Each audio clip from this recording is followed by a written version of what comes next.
m'appelle Dogui. Dogan, c'est mon prénom. D-O-G-A-D. Et Dogui, c'est le nom. En général, comme d'habitude, on dit avec ce nom, avec cette couleur, vous venez d'où? Alors moi, j'accepte cette idée-là parce que j'accepte la diversité. Et je considère que la diversité est une chance pour la France et que nous avons en France la chance d'être le pays de la diversité. Même si ici ou là, il s'ignore, ce pays. Et surtout, les institutions et nos dirigeants l'ignorent. Là, je ne parle pas de politique, je parle de, ou en tout cas de côté partisan, de gauche comme de droite. Je suis né en Côte d'Ivoire. Donc je peux dire que j'en viens, même si je suis français, j'ai fait ce choix. Je ne suis pas né en France, et je ne suis pas arrivé en France par hasard. J'ai fait le choix de la France. Pourquoi j'en parle en préalable, c'est parce qu'il y a quelques-uns, notamment nos enfants, eh bien, ils sont nés en France par hasard, parce qu'ils auraient pu naître en Côte d'Ivoire. Ils n'ont pas fait ce choix-là, c'est leur pays. Et puis je dis j'en viens simplement pour dire que ce sont mes racines, c'est une partie de mon identité, dans le débat actuel. Mais j'ai 45 ans, bientôt 46, je suis arrivé en 81 en France, et donc je suis plus français qu'Ivoirien. Simplement.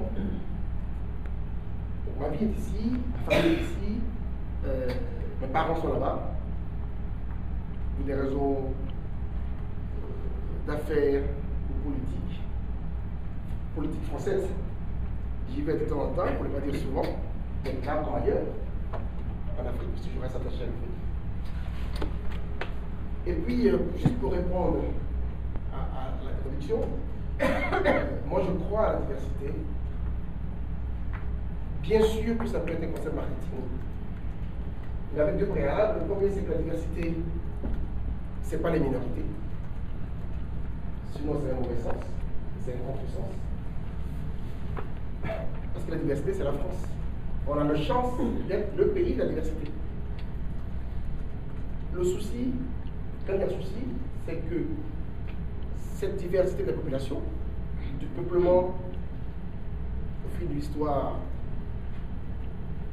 du paysage, de gastronomie, de culture régionale, elle a été longtemps combattue.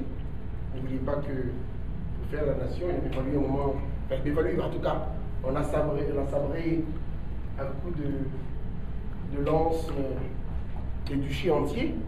Il a fallu faire une nation. On a même demandé, ou en tout cas les parents demandaient à leurs enfants, Berrichon ou Breton, de ne pas parler patois, à l'école. Ça fallait bien être intégré. Mais depuis un dernier toilettage de la Constitution, on a intégré les langues régionales. Et qu'on a commencé à assumer le fait que nous avons une chance, c'est d'être divers, différents, mais unis, plus ou moins. Sinon, on ne serait pas français. Donc, plus ou moins, dans une même nation. Ce qui manque, c'est un projet commun, en tout cas à mon sens.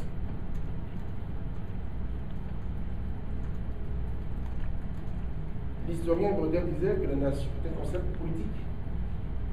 C'est parce que des gens, des hommes et des femmes, se réunissent pour pouvoir constituer un projet commun, c'est un projet politique, que nous avons choisi, les uns et les autres, de faire France.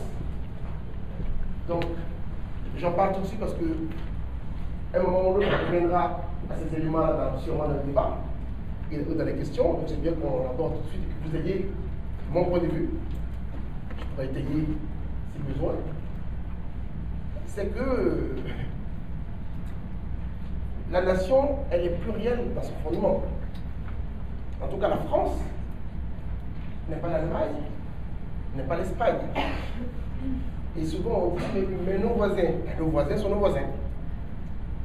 Puisqu'on est le pays de l'universel et qu'on a pris la peine de passer un message au monde, y compris au Nouveau Monde, prenons la peine de pouvoir et de savoir mettre en œuvre chez nous ce qu'on a enseigné aux autres.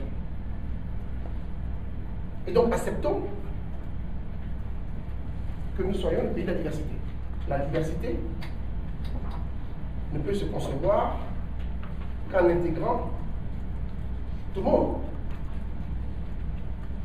Quand on dit par abus de langage, vous les gens de la diversité,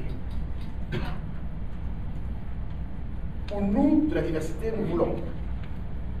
Ça veut dire que si on veut dire les non-blancs, par exemple, on dit les non-blancs. Mais à force de politisme correct, on a fini par trouver des éléments où on achoppe.